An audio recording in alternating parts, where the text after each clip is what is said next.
Jai Hind. Today is day 12 of PYQ series, which we started UGC NET PYQ series, and we discussed 2024 June paper.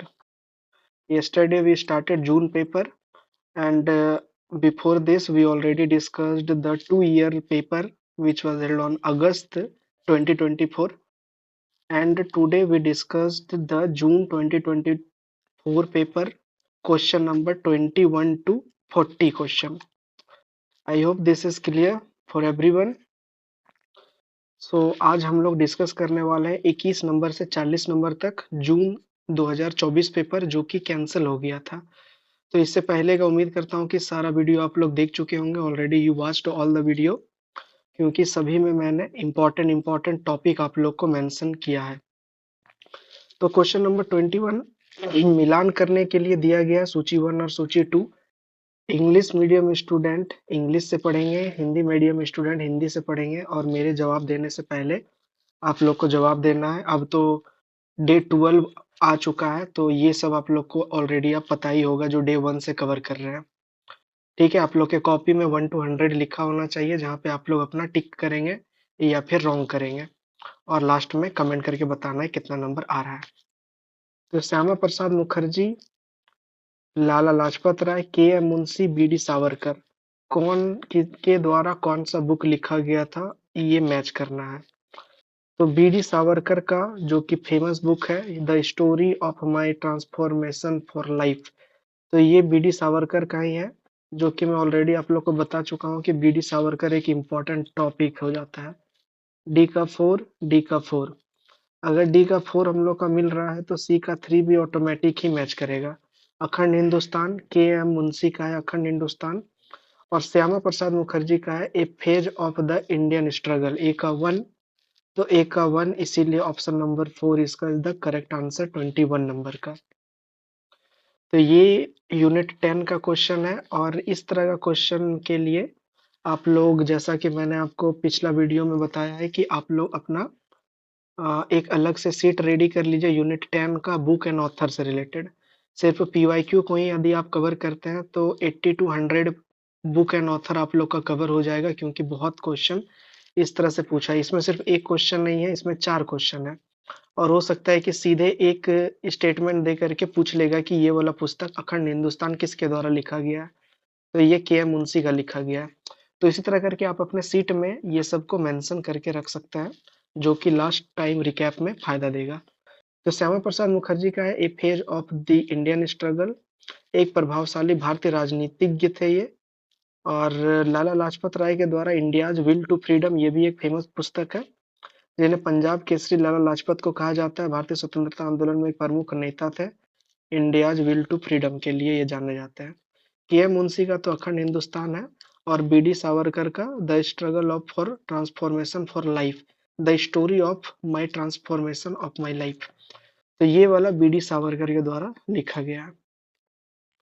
तो 21 number. अब देखिए 22 number question, इसमें कालक्रम के अनुसार लगाने के लिए दिया गया लाहौरी द्वारा बादशाह नामा के पहले 2 दफ्तरों की रचना, अबुल फजल द्वारा अकबर नामा की रचना पर कार्य, तुर्की भाषा में बाबर के संस्मरणों की पांडुलिपि तैमूरी वंश के पारिवारिक संग्रह का हिस्सा बनी, गुलबदन बेगम द्वारा हुमायूं नामा का रचना प्रारंभ हुआ, और बाबर नामा के नाम से फारसी में बाबर का संस्मरण अनुवाद किया गया। तो ये वाला पूछ रहा है कि कालक्रम किसके बाद कौन सा घटना आया है। तो ये सब में सबसे पहले ये गुलबदन बेगम द्वारा हुमायूं नामा लिखा जाएगा सबसे पहले, मतलब कि डी आएगा सबसे पहले। तो डी यहाँ पे आ रहा है, और डी कहीं आ ही नहीं रहा है, तो ऑप्शन नंबर 4 इसका करेक्ट आंसर हो जाता है। उसके बाद तुर्की भाषा में जो बाबर का संस्मरण है, उसको तैमूर वंश के परिवार का संग्रह बना लिया गया, और उसके बाद बाबर नामा का फारसी में अनुवाद किया गया, बाबर नामा का तुजुके बाबरी का, जो कि तुर्की भाषा में पहले लिखा गया था। और उसके बाद अबुल फजल द्वारा अकबरनामा की रचना पर कार्य स्टार्ट हुआ, और सबसे लास्ट में बादशाह नामा, जो कि शाहजहां के टाइम पीरियड का बात हो रहा है, सबसे लास्ट में ये घटना होता है। घटना नहीं, ये वाला चीज स्टार्ट होता है। तो इसीलिए डी सी ई बी ए ये इसका करेक्ट आंसर हो जाएगा क्वेश्चन नंबर 22 का। तो ये देख सकते हैं गुलबदन बेगम हुमायूं नामा का रचना सौतेली बहन थी गुलबदन बेगम हुमायूं की, जो कि हुमायूं नामा की रचना किया गया था। यह कृति हुमायूं के व्यक्तिगत राजनीति जीवन तथा प्रारंभिक मुगल दरबार के बारे में बहुमूल्य जानकारी देता है। ये प्राइमरी सोर्स है मुगल सल्तनत के लिए। तुर्की भाषा में बाबर के संस्मरणों के पांडुलिपि को तैमूर वंश के पारिवारिक संग्रह में हिस्सा बन गया। तो ये बन गया। यह पांडुलिपि बाबर के अनुभवों, अभियानों और उसके जीवन एवं शासन पर विचार का प्रत्यक्ष विवरण देता है। जो कि स्टार्टिंग में बाबर अपना आत्मकथा ही लिखा था तुझके बाबरी, वो तुर्की भाषा में था और इसको अपना लिया गया था गुलबदन बेगम हुमायूं नामा के बाद। उसके बाद जो तुजुके बाबरी है उसका फारसी में अनुवाद किया गया, जिसे मुगल साम्राज्य के व्यापक पाठकों के लिए सुलभ हो गया। आपको ये कमेंट के करके बताना है कि ये जो अनुवाद किया गया ये किसके द्वारा अनुवाद किया गया, किसके द्वारा तुजुके बाबरी का अनुवाद किया गया। उसके बाद अकबरनामा की रचना किया गया अबुल फजल के द्वारा, ये तो बहुत फेमस है। और सबसे लास्ट में आएगा बादशाह नामा का रचना हामिद लाहौरी के द्वारा किया गया। ठीक है, अब बाकी जो एडिशनल इन्फॉर्मेशन है आप लोग पीडीएफ से पढ़ सकते हैं। एडिशनल इन्फॉर्मेशन आप लोग को डिस्क्रिप्शन में टेलीग्राम का लिंक मिल जाएगा, वहां से जा करके पढ़ सकते हैं। क्वेश्चन नंबर 23 और ये वाला एरिया आप लोग अपने जहाँ पे आप लोग इम्पोर्टेंट एरिया मेंशन कर रहे हैं वहां पे ये आप लोग को मेंशन कर लेना है, जिसमें कि संवैधानिक सुधार 1773 से लेकर के 1947 तक कौन कौन सा संवैधानिक सुधार होता है, कौन कौन सा रेगुलेटिंग एक्ट आता है, कौन कौन सा चार्टर आता है, कौन कौन सा भारत परिषद अधिनियम आता है। ये सारा वाला सारा कुछ जो टॉपिक है उसमें क्या क्या मेन डिस्कस किया जाता है, ये सारा टॉपिक आप लोग कवर करके रखेंगे, क्योंकि यहाँ से बहुत क्वेश्चन ऑलरेडी यूजीसी नेट पूछ चुका है। तो इसमें क्वेश्चन नंबर 23 में दिया हुआ है कि किस अधिनियम ने भारत से बर्मा को अलग किया और सिंध एवं उड़ीसा के रूप में दो नए प्रांतों का निर्माण का सुझाव दिया। तो जब आप ये टॉपिक पढ़ रहे होंगे तब आपको 1935 का भारत शासन अधिनियम मिला होगा, जो कि मिनी कॉन्स्टिट्यूशन भी इसको कहा जाता है। 42वां संविधान संशोधन के बाद ये 1935 से बहुत कुछ हम लोग का संविधान का 1935 से ही अधिकतर भाग लिया गया था। तो ये जो हुआ था बर्मा को अलग कर दिया गया था, ये हुआ था भारत शासन अधिनियम 1935 के द्वारा। ठीक है, ये 1909 भी इम्पोर्टेंट है, 1919 भी, और 1947 तो है, ये है हम लोग का फ्रीडम ईयर। तो 1909 को मार्लोमेंटो सुधार के नाम से जाना जाता है।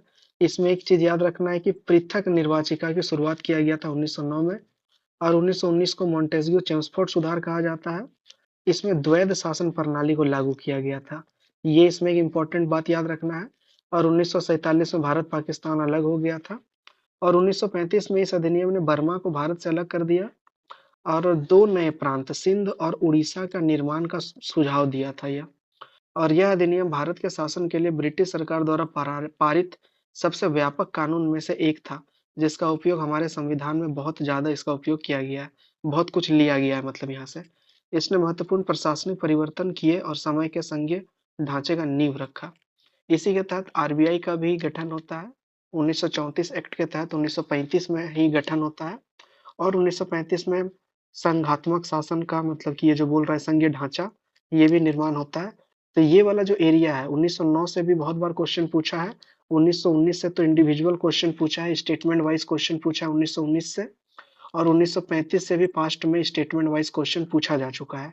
तो ये वाला एरिया जो है ये बहुत ज्यादा इंपॉर्टेंट एरिया है, तो आप लोग अपने इंपॉर्टेंट एरिया में ये वाला एरिया को मेंशन करके रखेंगे, और सिर्फ मेंशन ही करके नहीं रखना है, उसको कवर भी करना है।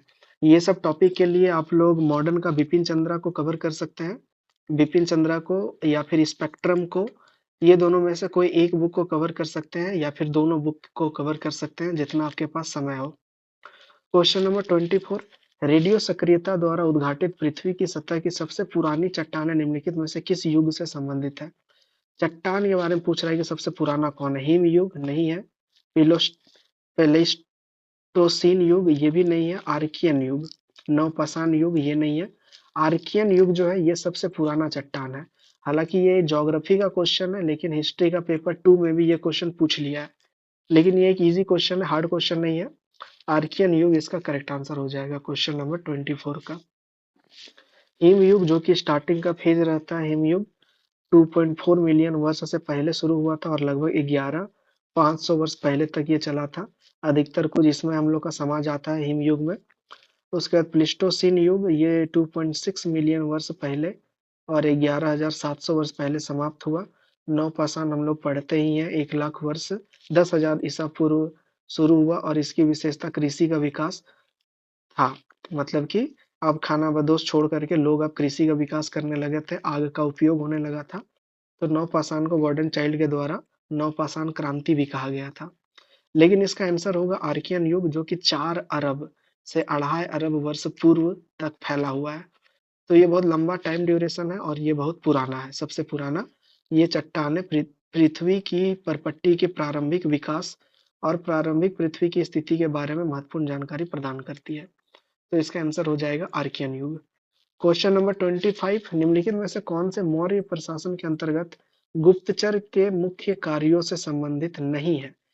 तो गुप्त काल में ये जो गुप्तचर विभाग था, मौर्य शासन में जो गुप्तचर विभाग था, ये बहुत इंपॉर्टेंट है। 2 तरह का गुप्तचर विभाग था, एक वो जो कि एक ही जगह रह करके गुप्तचर करता था और एक वो जो कि स्थान स्थान घूम घूम के किया करता था। तो बोल रहा है कि कौन सा नहीं है? मंत्रियों पर निगाह बनाए रखना, ये तो होगा गुप्तचर का काम। सरकारी अधिकारियों का रिपोर्टिंग करना, ये भी काम होगा। विदेशी शासकों के राज या रहस्य जानना, तो ये तो एक इम्पोर्टेंट काम है। नागरिक की भावनाओं के बारे में कोई भी धारणा संकलित नहीं करना, तो ये तो पढ़ने से ही पता चल जा रहा है कि ये वाला गलत आंसर है। तो इसीलिए ऑप्शन नंबर 4 जो है इसका सही हो जाएगा, क्योंकि इसमें बोल रहा है कि नहीं करना है। अगर लिखता करना है तब ये सही हो जाता। क्वेश्चन नंबर 25, और आप लोग को ये कमेंट करके बताना है कि दीवान बरीद क्या होता था? दीवान बरीद सल्तनत काल में क्या था ये? तो मौर्य प्रशासन में अत्यधिक संगठित और कुशल जासूसी प्रणाली थी। आंतरिक सुरक्षा बनाए रखने और खुफिया जानकारी जुटाने के लिए ये इम्पोर्टेंट था। विदेशी शासकों और उनके योजनाओं के बारे में खुफिया जानकारी इकट्ठा करना, राज्य को बाहरी खतरों से बचाना, ये सब कुछ कुछ इम्पोर्टेंट काम था गुप्तचर विभाग का। Question number 26, Netaji Subhash film को निर्देशित किसने किया, जो वल्लभ भाई पटेल द्वारा प्रोड्यूस की गई और सुभाष चंद्र बोस की जीवनी पर आधारित थी? तो ये वाला सेक्शन से ऑलरेडी यूजीसी ये वाला क्वेश्चन से पूछ चुका है क्वेश्चन, मतलब ये रिपीटेड क्वेश्चन है, ठीक है। ये जो है क्वेश्चन नंबर 26, ये ऑलरेडी पूछा है। इसका आंसर हो जाएगा छोटू भाई देसाई। जी सुब्रमण्यम नहीं होगा, मास्टर पेंटर भी नहीं होगा, देविका कुमार बोस भी नहीं होगा। इसका आंसर है ऑप्शन नंबर 1, छोटू भाई देसाई। छोटू भाई देसाई जो कि नेताजी सुभाष का निर्देशन किया था। इस फिल्म के निर्माण वल्लभ भाई पटेल ने किया था और ये सुभाष चंद्र बोस के जीवनी पर आधारित है। ठीक है, नेक्स्ट क्वेश्चन की तरफ हम लोग चलते हैं। क्वेश्चन नंबर 27, इसमें बोल रहा है निम्नलिखित में से कौन से लेखक और पुस्तक सही सुमेलित है? तो सही वाला को हम लोग को बताना है, जो गलत है उसको छांट देना है। Arthur Marwick, the nature of history, तो ये वाला सही है। आर्थर मार्विक के द्वारा द नेचर ऑफ हिस्ट्री लिखा गया। Mark Ferro, cinema and history, ये भी सही है। जॉन बुरो, ए हिस्ट्री ऑफ हिस्ट्रीज, ये भी सही है। James Monaco, the idea of history, तो ये वाला इसका गलत है, जेम्स मोनाको का the idea of history. D जो है वो गलत है और डी जहां जहां है उसको काट सकते हैं। ए बी सी सही है, तो इसका मतलब ई भी सही है। ऑप्शन नंबर 1 जो है इसका करेक्ट आंसर हो जाएगा। ऑस्कर हैंडलिन का ट्रूथ इन हिस्ट्री, ये भी इसका सही है। तो आप लोग को क्या करना है, ये सब अपने एक अलग पेज में लिख लेना है। बुक एंड ऑथर का सेक्शन को अलग बना लेना है, जो कि आप लोग को लास्ट टाइम में बहुत हेल्पफुल देगा ये। Arthur Marwick the nature of history लिखा गया था। मार्क फेरो के द्वारा सिनेमा इन हिस्ट्री लिखा गया था। जॉन बैरो के द्वारा ए हिस्ट्री ऑफ हिस्ट्री लिखा गया था। जेम्स मोनाको के द्वारा द आइडिया ऑफ हिस्ट्री ये नहीं लिखा गया था। The idea of history Collingwood का एक फेमस रचना है, बहुत फेमस रचना है आरजी कॉलिंगवुड का द आइडिया ऑफ हिस्ट्री, विचारों का इतिहास। और ये क्वेश्चन भी पूछा है कि विचारों का इतिहास, अलग से भी क्वेश्चन पूछा है कि द आइडिया ऑफ हिस्ट्री विचारों का इतिहास किसके द्वारा लिखा है, तो वो लिखा है आरजी कॉलिंगवुड के द्वारा। और मैंने आपको बताया है ऑलरेडी कि आरजी कॉलिंगवुड को आप लोग अलग से पढ़ेंगे, जो कि मैंने आपको बताया कि कुछ-कुछ हिस्टोरियन को आप अलग से पढ़ेंगे, जैसे कि आरजी कॉलिंगवुड, जैसे कि मार्क ब्लॉन्च, जैसे कि बेनेडिक्टो क्रोच, जैसे कि हरपे आफीन, जैसे कि हेनरी एडम्स। तो ये सब के जो है आप लोग को अलग से पढ़ना है, क्योंकि इन सब का कुछ-कुछ फेमस कोटेशन है और वो कोटेशन से सीधा क्वेश्चन पूछ लेता है। जैसे कि कुछ-कुछ कोटेशन मैं बताने की कोशिश करता हूँ। एक कोटेशन है कि समस्त इतिहास समकालीन इतिहास है। ये कोटेशन है बेनेडिक्टो क्रोच का कोटेशन है। उसके बाद एक कोटेशन है समस्त इतिहास विचारों का इतिहास है। ये वाला आरजी कॉलिंगवुड का स्टेटमेंट है, कॉलिंगवुड का। तो ये सब आप लोग मेंशन करके रख सकते हैं, क्योंकि ये सब डायरेक्ट क्वेश्चन पूछता है। समस्त इतिहास समकालीन इतिहास है बेनेडिक्टो क्रोचे। और एक स्टेटमेंट है कि इतिहास अपने आप को नहीं दोहराता है, इतिहासकार अपने आप को दोहराते हैं। एक स्टेटमेंट ये है, जो कि हेनरी एडम्स का ये स्टेटमेंट है। हेनरी एडम्स, इनके द्वारा ये बोला गया था कि इतिहास जो है खुद को नहीं दोहराता है, इतिहासकार एक दूसरे को दोहराते हैं। तो ये वाला स्टेटमेंट एक इम्पोर्टेंट स्टेटमेंट है। और एक स्टेटमेंट है कि not last truth in history, मतलब कि इतिहास में कोई अंतिम सत्य नहीं होता है, not last truth in history. ये वाला बात किया गया था हरपे आफीन के द्वारा, ये बात किया गया था हरपे आफीन। तो ये सब जो स्टेटमेंट होता है, इससे प्रीवियस ईयर में बहुत बार ये सबसे क्वेश्चन बन चुका है ऑलरेडी। तो जैसे-जैसे हम लोग आगे बढ़ेंगे प्रीवियस ईयर के सीरीज में, तो हम लोग ये चीज़ देखते चलेंगे कि स्टेटमेंट से भी बहुत क्वेश्चन बना है। तो इसका आंसर क्या हो जाएगा 27 का? इसका आंसर हो जाएगा ए, बी, सी और ई। डी गलत है, क्योंकि the idea of history Collingwood का रचना है। ठीक है, क्वेश्चन नंबर 28 इसमें बोलता है कालक्रम लगाने के लिए दिया गया है। बैक्ट्रिया में यूनानी शासन की समाप्ति, सातवाहन राजवंश का उदय, पुष्यमित्र द्वारा शुंग राजवंश का स्थापना, महामेघ वाहन राज खारवेल का स्थापना, करिकाल शासक बनता है।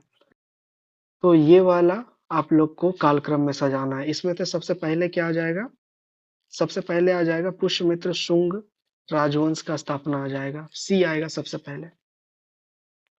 तो एक ही में सी सिर्फ आ रहा है, ऑप्शन नंबर 2 इसका करेक्ट आंसर हो गया सीधा। सी, उसके बाद बी सातवाहन बनेगा, उसके बाद बैक्ट्रिया में शासन खत्म हो जाएगा, उसके बाद खारवेल का शासन आएगा और सबसे लास्ट में करिकाल शासक बनेगा। तो इस तरह के ऑप्शन में, इस तरह के क्वेश्चन में आप लोग देख रहे हैं कि यदि एक अ, आप लोग को एग्जैक्ट पता है, तो फिर आंसर आ जा रहा है इस तरह के क्वेश्चन में।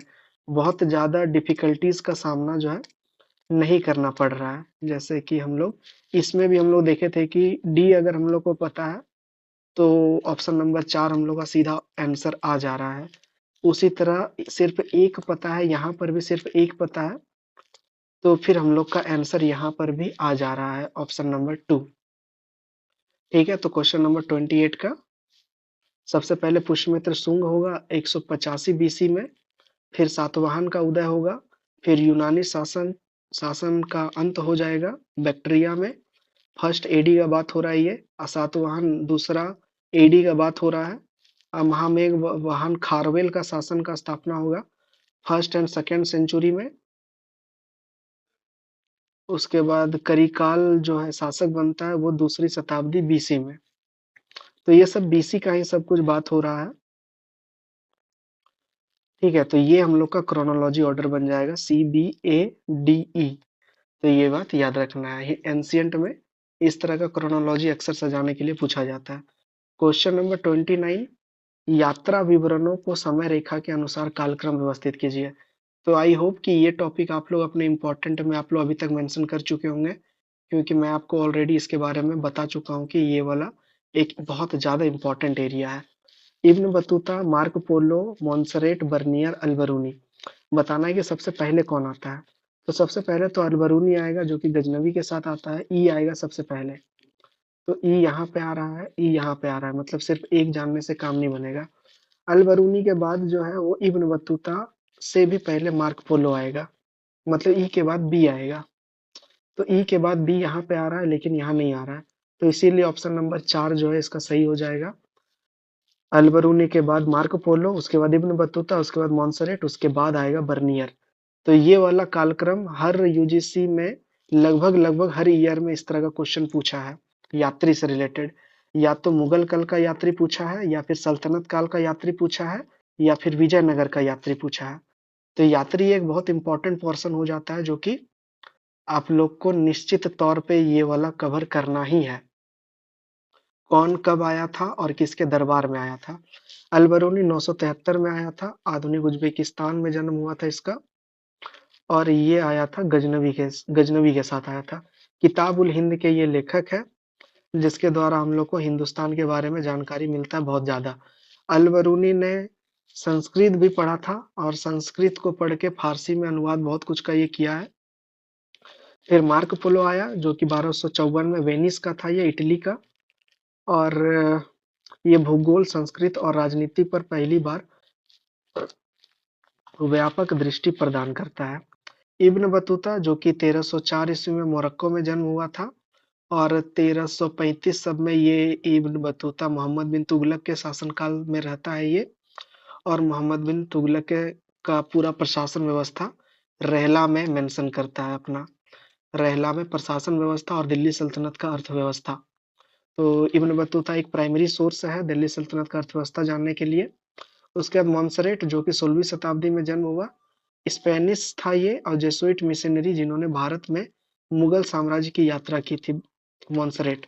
उसी प्रकार बर्नियर 1620 में फ्रांस में जन्मा था, 12 वर्ष यह व्यतीत किया था यहाँ पे, मतलब कि इंडिया में। तो आप लोग को बताना है कि ट्रेवेनियर कब आया था, ट्रेवेनियर कब आया था और किसके दरबार में आया था ट्रेवेनियर। ट्रेवेनियर भी क्योंकि इंपॉर्टेंट है, अगर यहाँ बर्नियर के जगह ट्रेवेनियर अगर दे दिया होता, तो भी आप लोग को ध्यान देना है। तो अब वो चीज आपको कमेंट करना है। क्वेश्चन नंबर 30 भी कालक्रम में सजाने के लिए दिया गया है।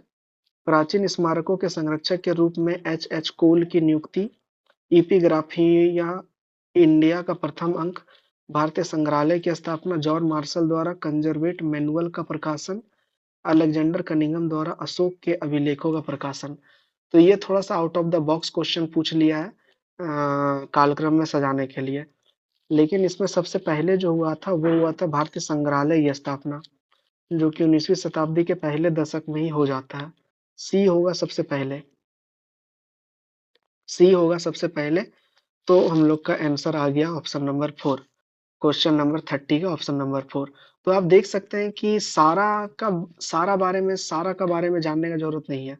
अगर कुछ कुछ के बारे में यदि कंठस्थ एकदम एक्यूरेट पता है, तो फिर आंसर निकाला जा सकता है। सबसे पहले सी आ जाएगा, उसके बाद ई आ जाएगा, अशोक के अभिलेख का प्रकाशन, उसके बाद संरक्षक के रूप में ए एच कॉल की नियुक्ति किया जाएगा, उसके बाद होगा इपिग्राफी इंडिया का प्रथम अंक, और सबसे लास्ट में होगा जॉन मार्शल द्वारा कंजर्वेटर मैनुअल का प्रकाशन। तो ऑप्शन नंबर 4 जो है क्वेश्चन नंबर 30 का करेक्ट आंसर हो जाता है।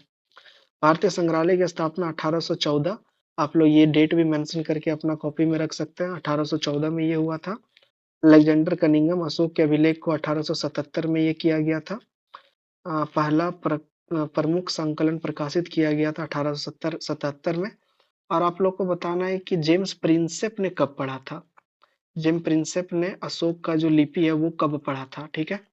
कमेंट करके ये बताना है आप लोग को, क्योंकि हो सकता है कि ये वाला क्वेश्चन भी आ जाए, क्योंकि यही एरा से वो भी कनेक्ट होता है। प्राचीन स्मारक के संरक्षक के रूप में एच एच कॉल की नियुक्ति, ये हुआ था 1881 में। इपिग्राफी इंडिया का प्रथम अंक ये हुआ था 1888 में, और कंजर्वेटर मैनुअल का प्रकाशन ये हुआ था 1923 में। कंजर्वेटर मैनुअल प्रकाशित किया गया था। तो इसका answer C E A B D हो जाता है। नेक्स्ट हम लोग चलते हैं क्वेश्चन नंबर 31। इसमें सजाने के लिए दिया गया है कि कौन किससे मैच होगा।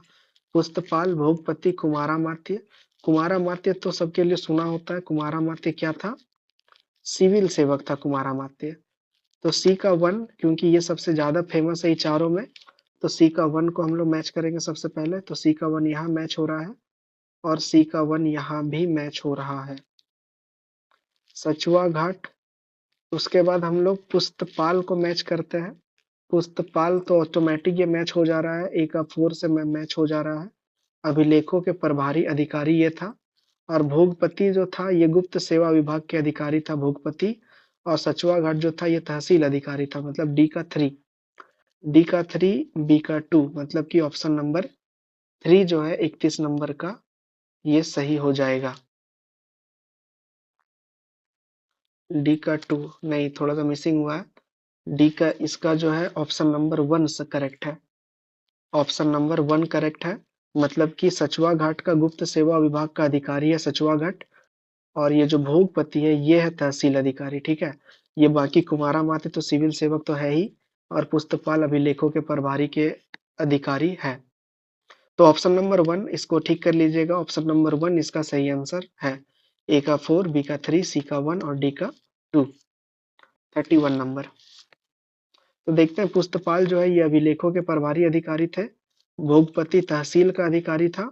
कुमारा माते ये तो सिविल सेवक का था। और स्वागता गुप्त सेवा विभाग का एक अधिकारी था सचुआ घाट। ठीक है, नेक्स्ट क्वेश्चन है क्वेश्चन नंबर 32, जो कि पूछा है कांग्रेस कृषि सुधार समिति किस वर्ष स्थापना किया गया इसका। 46, 47, 48, 49। तो ये जो सुधार समिति है इसका स्थापना किया गया था 47 में किया गया था। ये एक फैक्चुअल क्वेश्चन है, अगर आता है तो ठीक बात है, और नहीं आता है तो याद रखना है कि इसका शुरुआत जो है स्थापना 1947 में किया जाता है। बाकी आप पीडीएफ से बाकी इसका डिटेल में आप पढ़ सकते हैं। क्वेश्चन नंबर 33, निम्न में से कौन उत्तर आधुनिकतावाद से संबंध नहीं है। पोस्ट मॉडर्निज्म, पैट्रिक जोई, जाई एप्लॉब, एप्लबाय, ई जी हॉब्सबॉम, जॉन स्कॉट। तो ये जो है आधुनिकतावाद से संबंधित नहीं है, वो है हॉब्सबॉम। हॉब्सबॉम याद रखना है। इसका एक फेमस बुक भी है इनका, ऑन हिस्ट्री। इनका एक बुक है जिसका नाम है ऑन हिस्ट्री। एरिक हॉब्सबॉम का है ये। ई जे Hobsbawm, Eric Hobsbawm. On history Eric Hobsbawm का है, एरिक हॉब्सबॉम। ये दोनों शायद अलग अलग दोनों हैं या फिर एक ही है, थोड़ा सा। ई जे हॉब्सबॉम एक ब्रिटिश इतिहासकार थे जो 19वीं और 20वीं शताब्दी के इतिहास पर अपने कार्यों के लिए जाने जाते हैं।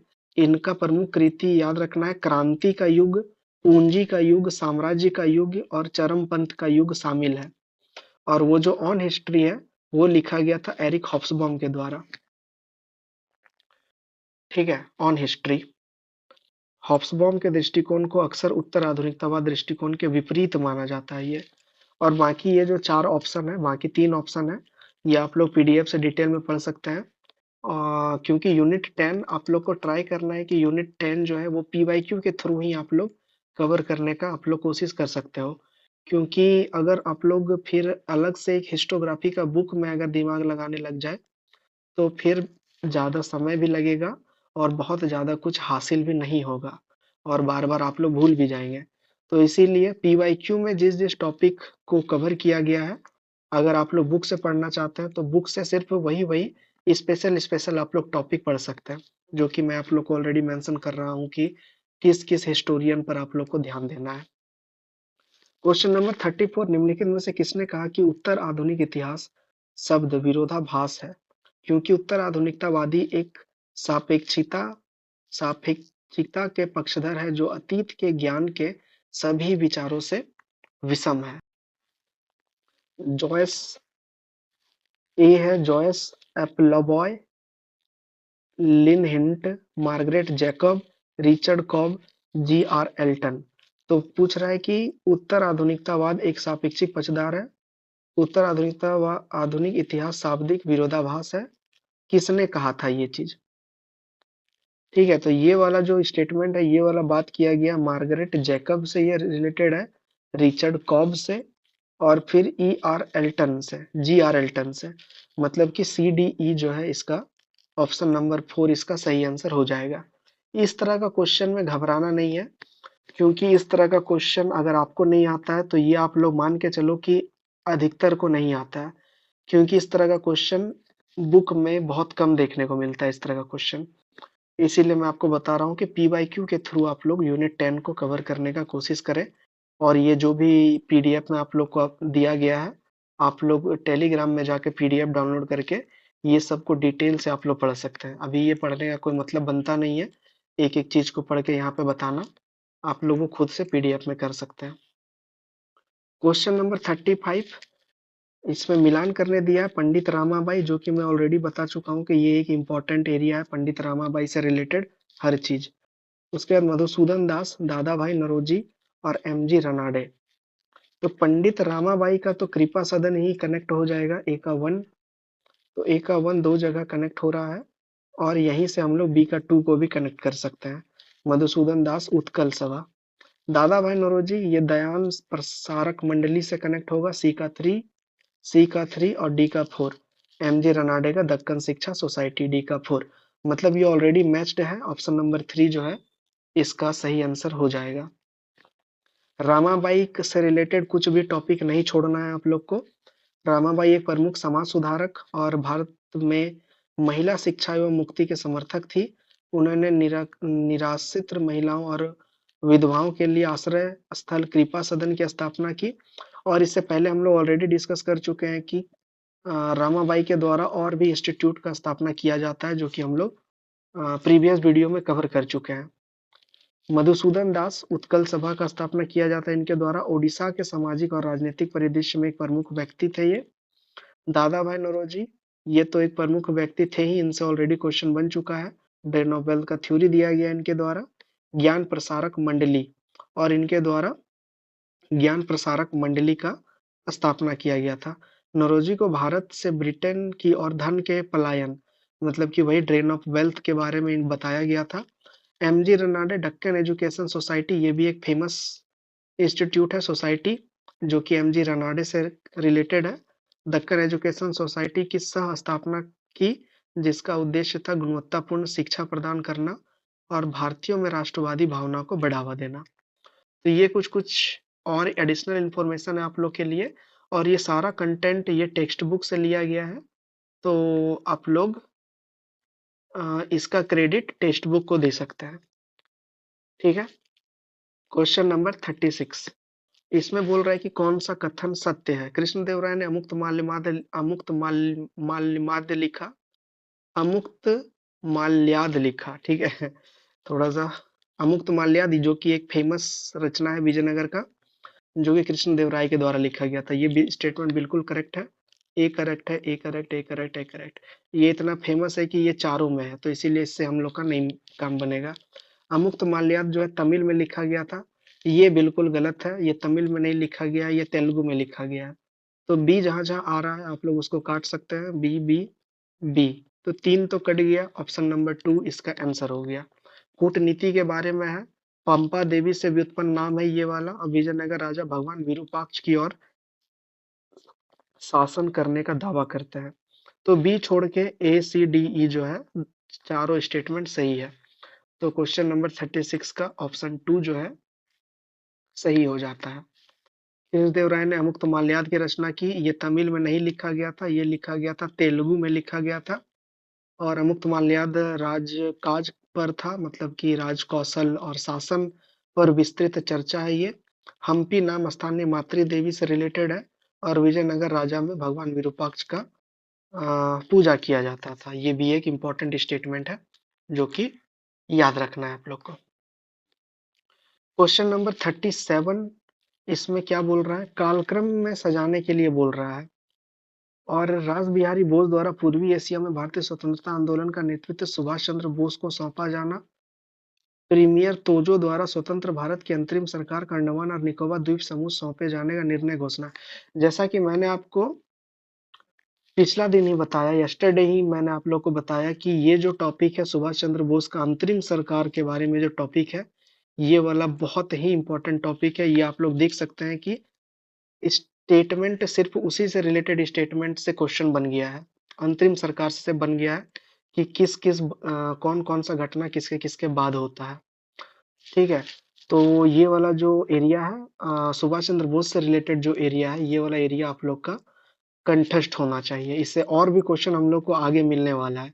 तो ये वाला एरिया को पूरा तरह से खत्म कर देना है, या फिर बिपिन चंद्रा पढ़िए, या फिर स्पेक्ट्रम पढ़िए, या फिर आप लोग को जो भी सोर्स से आप लोग को पढ़ने को मिल रहा है, आप ये वाला टॉपिक आप लोग कवर कर लीजिए बस। तो इसमें से सुभाष ब्रिगेड को पहली टुकड़ी का रंगून से प्रोमो के प्रस्थान ये बाद में हुआ था। आईएनए द्वारा स्वतंत्र भारतीय भूमि पर राष्ट्रीय ध्वज लहराया जाना, ये तो सबसे बाद में हुआ था। ई सबसे बाद में ई हुआ था। ई सबसे बाद में हुआ था। और ये जो है रास बिहारी बोस द्वारा पूर्वी एशिया में भारतीय स्वतंत्रता आंदोलन का नेतृत्व सुभाष चंद्र बोस को सौंपा जाना, ये सबसे पहले हुआ था। तो ए होगा सबसे पहले, ए और ए। यहाँ नहीं आ रहा है, मतलब ये दोनों में से हम लोग का एक आंसर होने वाला है। तोजो द्वारा स्वतंत्र भारत को अंतरिम सरकार का अंडमान और निकोबार द्वीप समूह सौंपे जाने का निर्णय की घोषणा। तो ये वाला के बाद ये वाला हुआ था, तोजो द्वारा, मतलब ए के बाद बी हुआ था। तो ए के बाद बी, दो जगह ए के बाद बी आ रहा है। मुस्लिम लीग के कराची अधिवेशन द्वारा बांटो और छोड़ो का नाम का स्वीकार। तो ये इसके बाद ये वाला हुआ था, बी के बाद सी हुआ था। तो हम लोग का आंसर नंबर, ऑप्शन नंबर 2 जो है वो मिल गया आंसर। सुभाष ब्रिगेड की पहली टुकड़ी को रंगून से प्रोमो के लिए प्रस्थान किया गया था। तो ये जो है क्रोनोलॉजी ऑर्डर में सजा हुआ ऑलरेडी है, ए बी सी डी ई इसका सही आंसर हो जाएगा। नहीं, A B E D C, A B E D C, A B E D C, A B E D C, इसमें थोड़ा सा मिसमैच हो गया है। ए बी ई डी सी इसका करेक्ट आंसर है। आप लोग एक बार फिर से इसको ध्यान से देखेंगे, इसको एक बार फिर से ध्यान से देखेंगे। ए बी ई डी सी इसका आंसर है। एशिया में भारतीय स्वतंत्रता आंदोलन के कालक्रम को बताना है। रास बिहारी बोस ने एशिया में भारतीय स्वतंत्रता आंदोलन का नेतृत्व सुभाष बोस को सौंपा। ये तो 1943 में हुआ था। ए तो सबसे पहले आएगा, क्योंकि सुभाष चंद्र बोस के एक गतिशील नेता थे जिनके पास ब्रिटिश औपनिवेशिक शासन से लड़ने की दूरदृष्टि थी, जिसके बाद वो जर्मनी भी जाते हैं मिलने के लिए। आप लोग को याद होगा हिटलर से मिलने के लिए जाते हैं सुभाष चंद्र बोस। उसके बाद होगा प्रधानमंत्री तोजो द्वारा अंडमान निकोबार द्वीप समूह को स्वतंत्र भारत का अंतरिम सरकार को सौंपा जाना, ये हुआ था। इसके बाद जापान प्रधानमंत्री हिदेकी तोजो ने घोषणा की कि जापान अंडमान और निकोबार द्वीप समूह को नियंत्रण स्वतंत्र भारत का अंतरिम सरकार को सौंप दिया जाएगा। तो 1943 में ही ये हुआ था, लेकिन ये हुआ था इसके बाद हुआ था। सुभाष चंद्र बोस को जब नेतृत्व सौंपा गया, उसके बाद अंडमान और निकोबार में अलग कर दिया गया इसको। और उसके बाद ये झंडा फहराया जाएगा आईएनए का 1943 में ही दिसंबर में ये काम होगा। आईएनए ने अंडमान और निकोबार द्वीप समूह में भारतीय राष्ट्रीय ध्वज को फहराया। ये दिसंबर 1943 का घटना है ये। उसके बाद सुभाष ब्रिगेड को पहली बटालियन रंगून से प्रोमो के लिए रवाना किया गया। ये उसका बाद का घटना है। प्रस्थान इन ऑपरेशन का हिस्सा था जो मुक्ति संग्राम में आईएनए की सक्रिय भागीदारी को दर्शाता है। मुस्लिम लीग का कराची अधिवेशन ये भी 1943 का ही है। तो इसीलिए ये जो है ए बी ई डी सी जो है इसका करेक्ट आंसर हो जाएगा। और ये वाला जो टॉपिक है, ये टॉपिक आप लोग बिपिन चंद्रा या स्पेक्ट्रम, ये वाला टॉपिक से आप लोग इसको कवर करके रख सकते हैं। यहाँ पे यहाँ पे बहुत ज्यादा डिटेल्ड में नहीं दिया गया है, और ये सब का आप लोग को मंथ के साथ आप लोग को याद रखना है, ताकि गड़बड़ी ना हो, जो कि अभी हम लोग के साथ गड़बड़ी मेरे साथ अभी हो गया था। तो इसका answer A B E D C, मतलब कि ऑप्शन नंबर जो है A B E D C, option number 3 जो है 37 का सही हो जाएगा। उसके बाद 38 नंबर देखिए, आंध्र या सातवाहन शासकों को मत्स्य पुराण में दिए गए अनुसार कालक्रम रूप में व्यवस्थित करना है। तो ये वाला थोड़ा सा out of the box question ये वाला है। मत्स्य पुराण के अनुसार सजाना है। कृष्ण, सतकर्णी, लंबोदर, कुंतल, स्वाति, कर्ण और हल। तो ये वाला जो है कृष्ण, सतकर्णी, लंबोदर, कुंतल, स्वातिकर, ये ऑलरेडी पूरा का पूरा ये ऑलरेडी मैच्ड ही है, मतलब कि कालक्रम में ही लगा हुआ है। तो A B C D E option number 4 जो है इसका सही आंसर हो जाएगा। इस तरह का क्वेश्चन में, जैसा कि मैंने आपको अपने प्रीवियस वीडियो में भी बताया है, कि अगर इस तरह का क्वेश्चन रहेगा तो आप लोग ट्राई कीजिएगा। अगर आता है तो ठीक है, और अगर नहीं आता है तो आप लोग ये मान के चलिएगा 60% या 70% चांस रहता है कि ऑलरेडी ये मैच्ड ही रहता है। और मिलान करे में यदि पुस्तक और लेखक का नाम अगर आ गया और आप लोग को किसी के बारे में कुछ नहीं पता है, तो फिर आप लोग कोशिश कीजिएगा 1 2 3 4 ही उसका मैच्ड करने का, अगर ऑप्शन में रहेगा तो। और ये कंडीशन मैं तब बता रहा हूँ जब आप लोग को कुछ भी ना पता हो। अगर पता है तो अपने सेंस से उसको सॉल्व करने की कोशिश करना है, और अगर नहीं पता है तो फिर जैसा क्वेश्चन दिया गया है ज्यादा चांस है कि वही आंसर हो जाएगा उसका, ठीक है। ये थोड़ा सा ट्रिक सब है जो कि हमेशा कारगर साबित नहीं होता है, लेकिन अधिकतर समय आप लोग को ये देखने को मिलेगा। तो कृष्ण प्रायः सातवाहन वंश के संस्थापक ये माने जाते हैं। सतकर्णी एक महत्वपूर्ण शासक जिसने सातवाहन क्षेत्र का विस्तार किया, अपने सैन्य विजय और राज्य के समृद्धि में योगदान दिया। लंबोदर लंबोदर का शासन आया और राजवंश का विस्तार इसके बाद किया गया। उसके बाद स्वातिकर्ण स्वातिकर्ण सातवाहन वंश का एक अन्य शासक था, और हाल जो कि एक अन्य शासक लास्ट का रूलर था। तो ए बी सी डी ही जो है इसका सही आंसर हो जाता है। नेक्स्ट क्वेश्चन हम लोग चलते हैं क्वेश्चन नंबर 39 की तरफ। इसमें भी बोल रहा है कालक्रम में सजाने के लिए ईस्ट इंडिया कंपनी द्वारा कलकत्ता में उच्चतम न्यायालय की स्थापना, सर विलियम जोन्स द्वारा एशियाटिक सोसाइटी की स्थापना, ये तो 1784 में हुआ था, और उच्चतम न्यायालय 1773 रेगुलेटिंग एक्ट के तहत ये किया गया। कॉर्नवालिस कोड का अधिनियम ये 93 में किया गया। कलकत्ता टाउन सुधार, मतलब कि ए बी सी आ रहा है अभी तक। लॉर्ड वेलेजली का मिनट, ये तो 1800 के ईस्वी के आसपास ये हुआ होगा। ब्रिटिश द्वारा दक्कन अधिग्रहण, बॉम्बे नई प्रांत की राजधानी बनती है, ये बाद में होता है। मतलब कि इसका भी ए बी सी डी ई ही जो है ऑप्शन नंबर 3 जो है इसका सही आंसर है। East India company 1773 regulating act के तहत 1774 में बनाया जाता है कलकत्ता सर्वोच्च न्यायालय। ये विलियम जोन्स के द्वारा एशियाटिक सोसाइटी 1784 में बनाया जाता है। 1793 में कॉर्नवालिस संहिता लागू किया जाता है, और नगर सुधार वेलेजली का 1803 में होता है।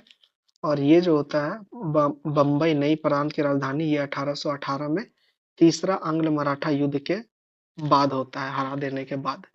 तो A B C D E जो है इसका मैच है, और बाकी इसका डिटेल से आप लोग पीडीएफ में जाकर के आप लोग कवर कर सकते हैं।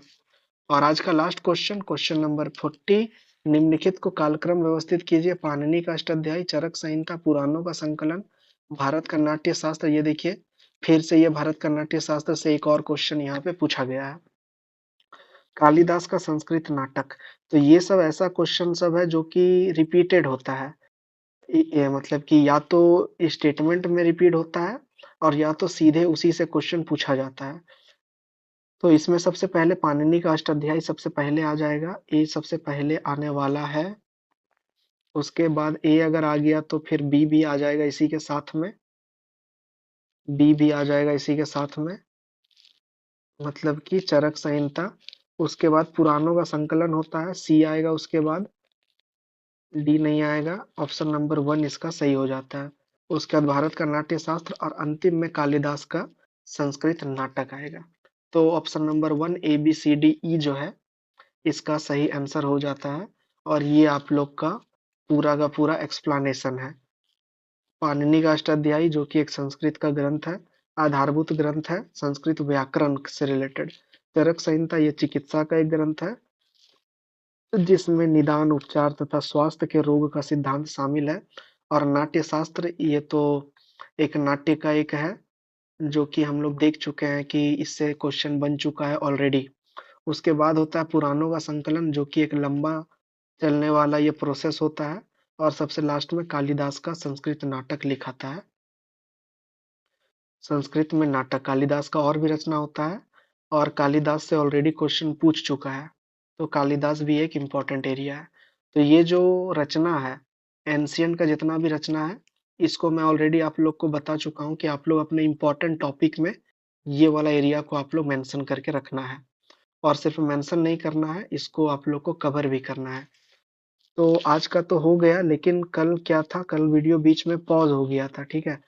तो हम लोग का कुछ क्वेश्चन छूट गया था, जो कि हम लोग आज एक बार उसको देख लेते हैं।